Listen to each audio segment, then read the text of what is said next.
So we can take a stimulus like audio S1 and going into prot and take whatever measurements we want on it, durations, F0 measurements, whatever. But then the question is, how do we connect those measurements we take in prot back to our questions about vocal fry and gender? Well, the answer is to go back to the properties of the stimuli. You might think of that as metadata. So in the Anderson paper, the supporting information tells us that, for instance, audio S1, that's the file we were just looking at in prot.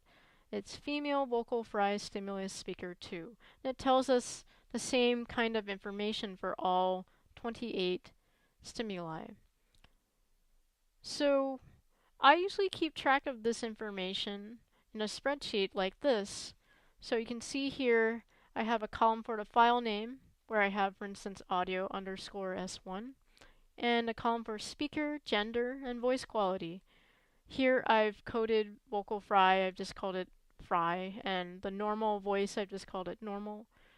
We have gender female or male, and then we have these different speakers here.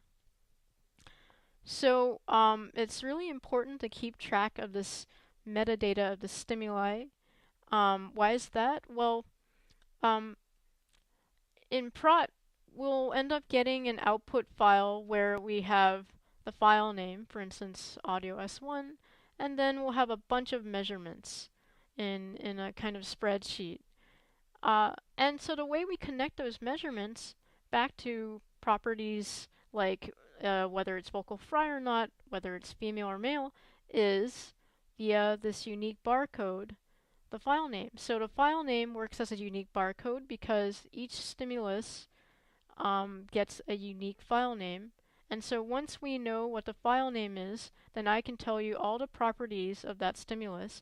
And if we have another spreadsheet from prot with all the measurements, if we have a row that has all the measurements and then a file name, then I can connect those measurements to these properties as long as those measurements and these properties are tagged by the file name. That's the unique connection between the prot measurements and the stimulus properties. So we're going to need this metadata information when we work on the data analysis in R. R will want to have this in a text file, not an Excel file.